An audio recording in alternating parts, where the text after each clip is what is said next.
All right, here we go. Oh my gosh. Oh, what? What do you want to do? Touch this or this? I think she might throw up. I honestly don't know how you're eating right now. Landlording, it's a beautiful thing. When Craig and I purchased this property a couple of years ago, this unit stood out to us as being in the worst condition. The tenant had been there many, many years, was not the cleanest you could hope for, and was also a heavy smoker. So every surface is covered in a thick layer of tar and dust, and the smell is quite unpleasant. That is a tremendous amount of cigarettes. A bit of tobacco on that. Unfortunately, about a year ago, the tenant in this unit passed away, and this happened not only inside of the unit, but also at a time when his adult son had been crashing with him. In our state, if someone is staying in a unit and the leased tenant passes away, then that person could choose not to leave, and in that case, they would need to be formally evicted. We did document our experience with that eviction, and we put it into a video that you can find in the link in the description. It was a very long, complicated process, but we did eventually get him out in the end. So now, months later, we finally have the apartment back in our possession, and we can assess the condition that it's in post-squatter. Oh yeah. That's the sink trash can. Above the stove. There's the fly strip above the stove on the light. This fridge might be the nicest thing of all. Yeah. Wow.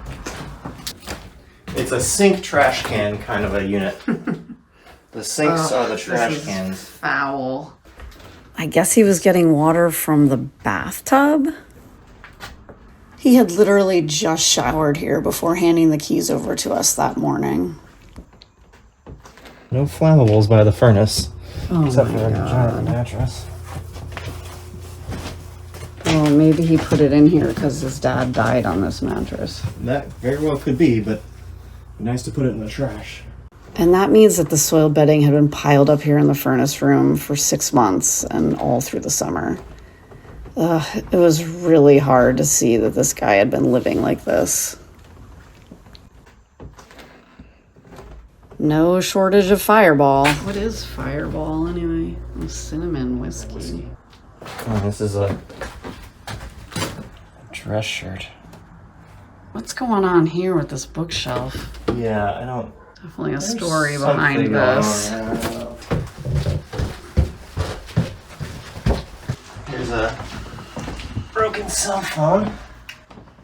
Lots of Fireball.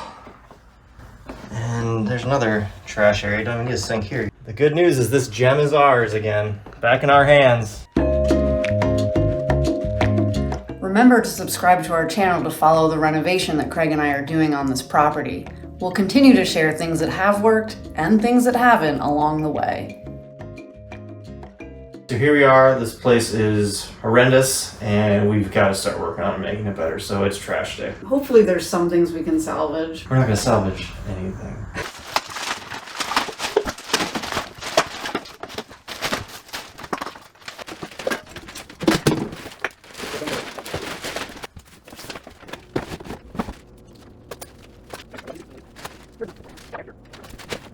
It's about to explode. I really wish I could record the smell in this place for you. So bad. Oh, I don't even want to know what that is. We must have filled up about 20 contractor bags with all this trash that was left behind.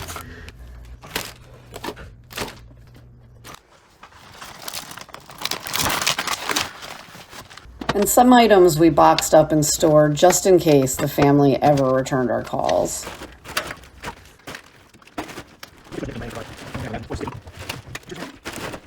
There are some weird smells in here.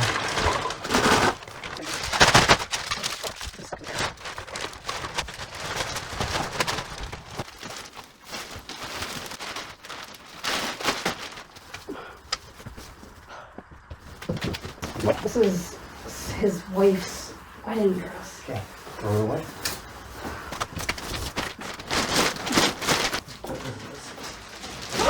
Oh, what? Something just ran under the bed.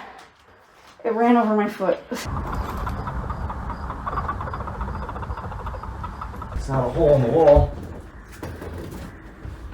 Yeah, someone's been storing nuts in this box where we found the wedding dress. I assume the tenant had kept this chest from his wife, who had died years earlier. Sewing supplies, costume jewelry, some newspaper clippings that she had been saving. I even found some wedding rings, but apparently the family doesn't want any of it. Once we had removed all the trash, the mess that was the floor revealed itself. That is a lot of chewing tobacco piled up right next to a bed. It could not have been pleasant living like this. But at least now we have a blank slate up here to work with. The last 2 rooms we tackled that day were the bathroom and the furnace room. The toilet was destined for the trash. The smell when I removed this bath mat was unbelievable and almost made me throw up.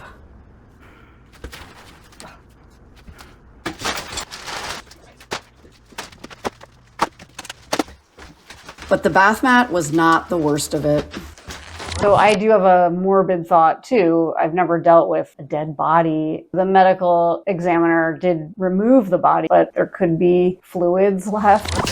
Oh my gosh, I've never seen a mattress this bad. He was just living with this thing for months after his dad died. The dumpster had pretty much been packed to the gills, but we still had to bag up all that soiled bedding.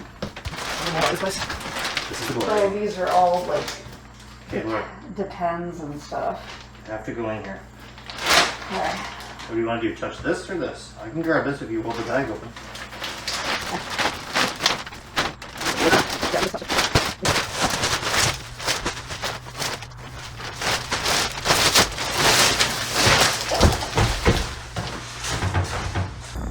I think she might throw up. I definitely feel nauseous, but I don't know if it's necessarily just the smell or like all the sights that you see when you're cleaning up the end of someone's existence, really. Finding old photos and artwork, and this guy's family doesn't want any of it. And we're kind of left trying to figure out what to do with it all, and it just doesn't seem right to throw a lot of this stuff out. I honestly don't know how you're eating right now. Lunchtime. Yeah. Craig's the practical type. Craig's been dealing with the family kind of firsthand, so he's out of sympathy, I think. It's been so difficult trying to get his son out, his family to respond, legal fees. Anyway, we're nearing the finish line. We now have to clean up the apartment. I don't feel like we're near the finish line. I know, it doesn't. But hopefully we can turn this apartment around, make it a nice place for a new tenant, and hopefully we'll get a good one.